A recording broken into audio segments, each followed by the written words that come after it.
All right, we're going to start the recording with Preston McFarland from Arizona Golf to talk about the rebrand. So, first of all, Preston, if you could just give us, your name and title and your role at AZ Golf, that would be great to start. Yeah, for sure. My name is Preston McFarland. I'm the senior brand advisor at AZ Golf. Been here for about 7 months.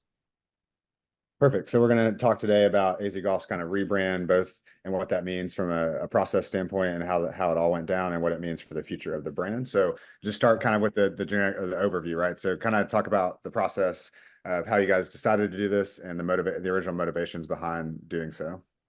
Yeah, absolutely. So, I mean, we're coming off of a super healthy organization for 100 years, right? So a lot can happen in 100 years, and we got to a point where we started to notice certain capabilities of the logo that just didn't necessarily transition well from clothing or to on website and even branding material.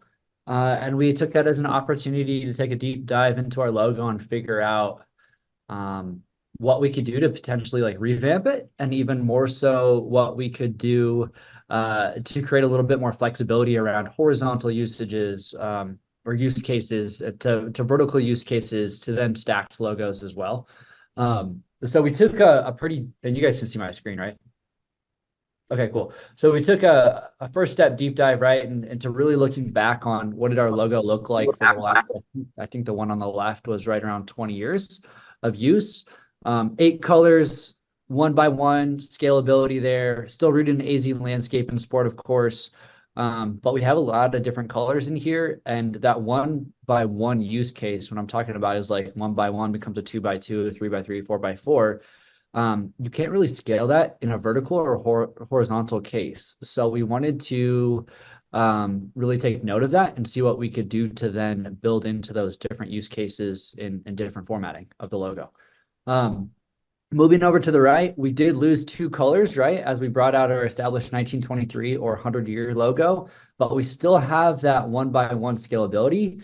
And also we included a gradient, which does not do well in cases like vinyl, unless it's printed white vinyl or especially embroidery, right? So we wanted to simplify color palette. We wanted to still pay homage to Arizona landscape and of course, golf in terms of sport in general.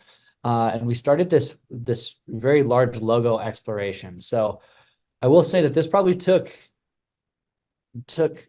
um, right around, I think, 3 months from start to finish. We moved super fast, but at the same time, we were very, very much aligned internally on the direction that we wanted to go, and had very open and honest conversations on how some of these logos made us feel, or what it reminded us of, right? And some of them brought negative feelings. So of course we moved away from those right away. But others, like this AZ Golf one to the left, was selected for further exploration. So I think we did 5 rounds of logo rounds from start to finish, where exploration was the widest, right? We cast the biggest net of potential creative outputs here, right? There's a lot of scalability between each of these. A lot of them are scaled more towards like a vertical standpoint, less of like that one by one, like AZ Golf here, the second from the left is. Um, so we still kind of backed into, all right, cool. What's a general premise or a general mark of what we wanted to move forward with? And that happened to be the cactus tee on the left side. And we dove into that deeper, right? So we now have storytelling moments around cactus being a saguaro, tying to Arizona landscape, and of course, golf through the tee.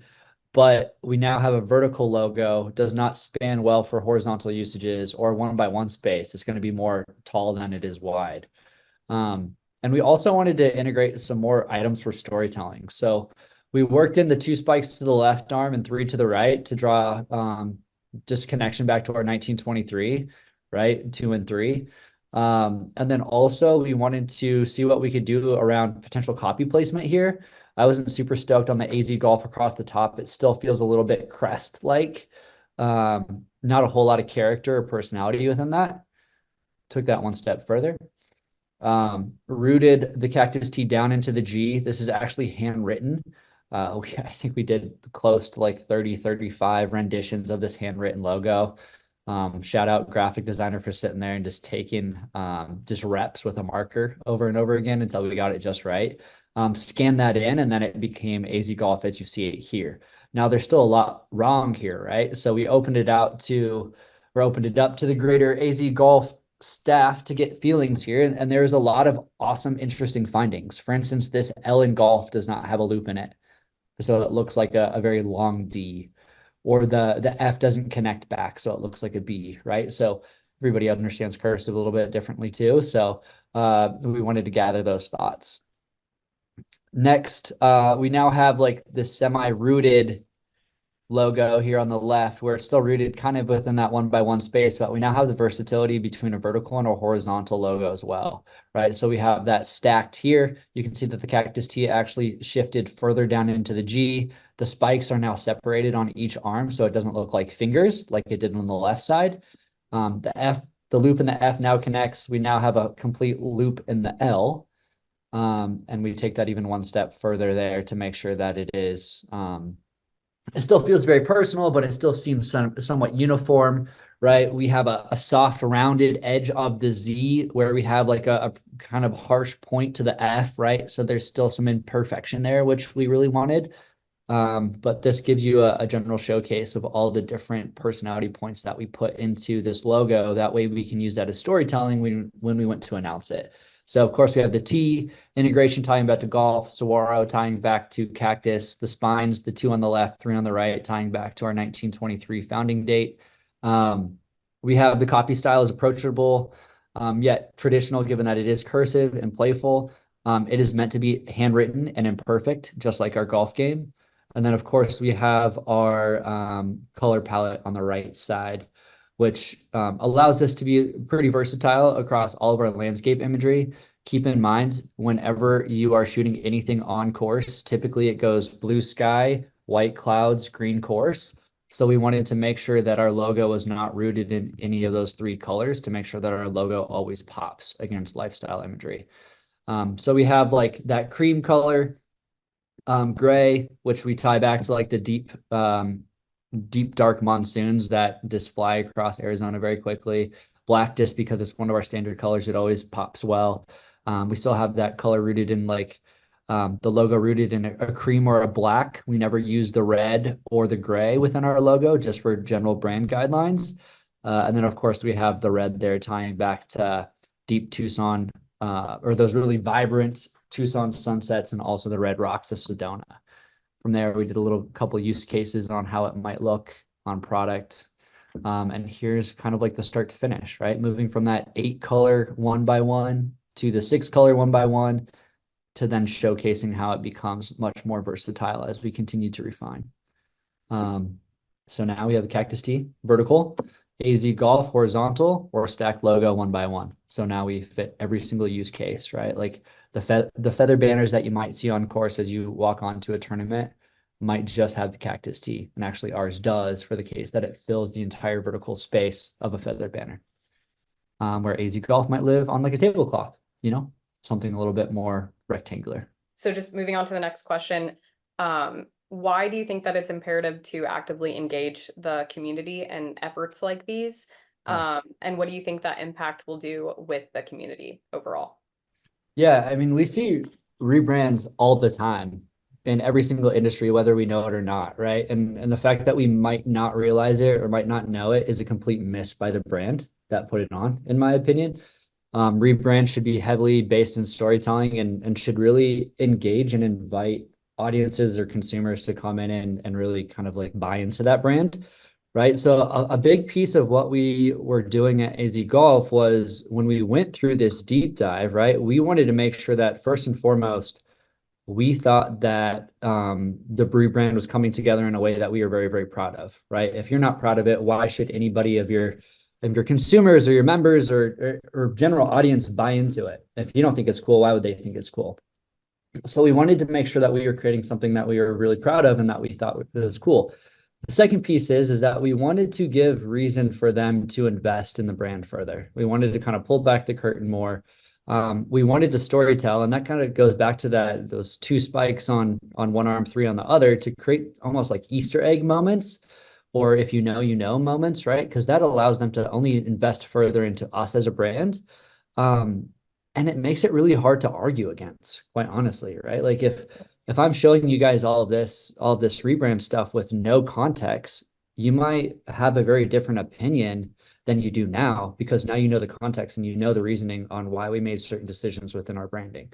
So everything that we did here was intentional. And I think if you outline that in a way to your membership or to your golf community in a way that's truly inviting and gives them little tidbits and feeds it to them in a way that is actually very digestible, then you'll have great opt-in. And even more so, like we have members now asking for merch because they now know the storytelling and they now feel somewhat attached to that logo, and they're happy to rep it. Yeah, I think that's kind of leads into what I want to ask next too, is like you kind of started talking about it as almost the what's the right way to say it? Like the word of mouth marketing that occurs when people really feel bought into a brand. And it's really one of the things that a lot of AGAs are trying to explore, right? Is all of you guys are membership organizations, but there has been in the past really only a couple of avenues for people to feel invested within that. It's mostly playing tournaments, right? So if you could talk a little bit about like what you were starting to get into there about people being proud to be a part of the brand, almost creating this like inclusive like group to where like it's like, oh yeah, we're like, no, I love that. I'm a part of that. I want you to know about it as well.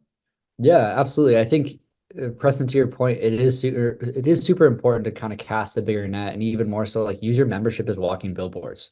That's what basically every single apparel company does, right? They create a product that has a logo on it, and now you become a walking billboard. In many ways, you're paying to be a walking billboard because now you're purchasing product that showcases a brand that only showcases that brand further as you wear it. So there's different ways for us to go about that. I think the first one was how we're communicating across different channels, right? Like we know that the objective for our website is very different than our objective is on social, right? Of course, overlying objective for both of those is to increase our membership, right? But our strategies on how we increase membership on social will always be different than our website, because our website is our converter, right? The main objective of our website is to turn golfers into members, where our social is first and foremost to engage the golfer, warm them up to become a member, right? And then of course we have different channels, for instance, like our publication and how we're even communicating there. And of course, we have this very wide span of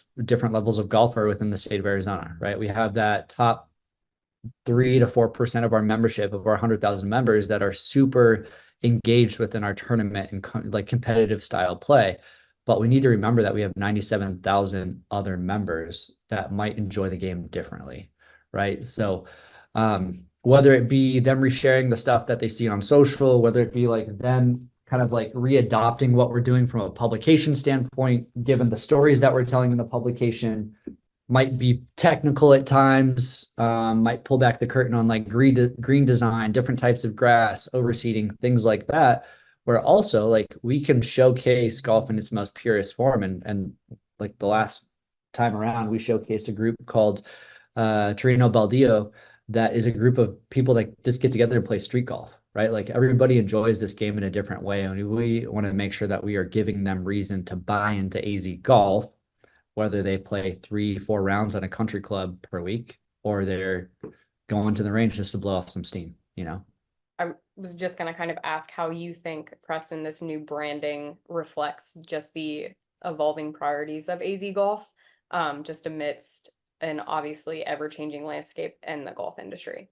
Yeah, I mean, that's kind of a loaded question, right? Because golf has changed drastically within the 3 years, since COVID, right? And I think everybody's just tired of talking about that now, but it did absolute wonders for the golf industry, and we all know that. Now, as far as like where we're going, I think it's important to note that like this rebrand is not necessarily groundbreaking for like the golf industry, right? Like we see people kind of, and I would say like it's been in many ways a long time coming, where the golf industry has made many steps to be more and more innovative throughout the last 2-3 years, especially. First and foremost, we're speaking to a much broader audience than we ever were before, and we're speaking to a completely different style of golfer, right? Like not everyone grew up in golf, and the amount of people that we had adopt the sport since COVID has only gone that much more through the roof. And a lot of those people don't come from the traditional background of growing up playing at 5, 6, 7 years old, or even riding the cart before they were able to swing the club, So we wanted to make sure that we were speaking to that broader audience that does enjoy golf differently, that might not be like the uber competitive person, but still wants to go out and put their skills to the test. Or, I mean, golf fashion is through the roof right now too, right? Like throughout my time at Bad Birdie, we were speaking to like the disruptors within golf, right? That's still, again, a smaller pocket within that. Now, through the AZ golf lens, we need to speak to the disruptors, the people that have played one round, people that never picked up a club before, and the people that play competitively 2, 3 times a week and have a positive handicap. You know what I mean? Like, hopefully that answers your question, but I think like getting kind of to the root of why we enjoy golf rather than in many ways just like the game itself or just like the tactics of how you may play is more important here, because that allows us to speak to the 100,000 rather than the top 3%. Okay, so I'll kind of take a step back and just through the logo progression, I'll keep on this slide just for a second. This was the very, very first initial step. Now, keep in mind, before we did this, we did a lot of brand structure groundwork where it's like, what are our objectives? What are our strategies? What's our brand narrative? Like as our, that's cool. Our like little, like elevator pitch versus who are we versus who are we not, right? Like we are facilitators of the game. We are always inclusive, but never a catch-all, right? Like if you want to come out and play, we're just not going to chase down the person that's never picked up a club before and try to convince them to play. That's a small piece of it, but we're not that catch-all, We're competitive without alienation. Like all of those things that help us tell our story, that was all rooted and structured prior to even going through any visual exercise like this. So I just really want to kind of drive down on that importance on making sure that you guys are aligning internally as a golf association prior to doing a rebrand, right? Because you need to ensure alignment on at an internal level to make sure that everybody's speaking on behalf of the association at the same way prior to rolling out any sort of visual support. So from there, this is more of like that membership or consumer education process that I was hitting on before, Santana. So we talk a little bit about what we're doing through the social lens. This actually lived on our website. This is directly from one of our homepage banners. It goes over to our recent news. Arizona Golf Association announces rebrand to AZ Golf, right? And we give the background. We say for over a century, right? We have served many features and functions of the game across the state of Arizona. Yes, let's set that precedent, and then let's acknowledge why we did certain things. This is our brand narrative video. You guys have the link to this, so if you want to use it within that, be more than feel like you can. And then of course we go into this logo dissection, right? We want to have the member and the consumer, whether they be a current member or a future member, to buy into our brand. And we want to do that by like educating them on our mark. So we did that to provide some instruction there. And then of course we highlight our color palette. And then what's next, right? So putting the brand narrative to work, we want to act as a beacon and a call to play for all golfers. That was kind of like our flag in the ground, like this is what we're doing from here on now. We have a couple like other interesting things that we used to highlight and really gain some engagement across. I'm going to move you guys over here real quick because my windows are starting to crowd up. It's not going to let me. Okay. We then showcased a couple of things across social, right? Like we still did the logo dissection there to show those different uses. And then we also did a very, very quick highlight on how we constructed our logo. And this blew up. You can see like this was very, very engaging for people. They were loving it. And we made sure that we were engaging them within the comments and such as well. Once we actually posted those, we pinned all of them across our three top posts. That way we make sure that those are the first things that people see prior to diving deeper into our content. we had a very intentional plan to make sure that we were hitting and announcing the rebrand across all fronts, right? We had a press release, we had social, we announced it within our member and non-member newsletter. It lived across our website, and also we made sure that we were incorporating like the actual content that we are creating within each of those aspects. And then we posted them, of course, at the same time, to make sure that we were providing a very conjoined lesson, or a message rather. So I just want to speak into that, like, just take some time to do it right, plan ahead, come up with a very structured content calendar, and work back with your comms departments to make sure that everybody is on the same page on rollout, because you can do a really, really good rebrand and then miss on the rollout. So in many ways, that's just as important as all the back end work that you're doing to actually create the new brand look and feel.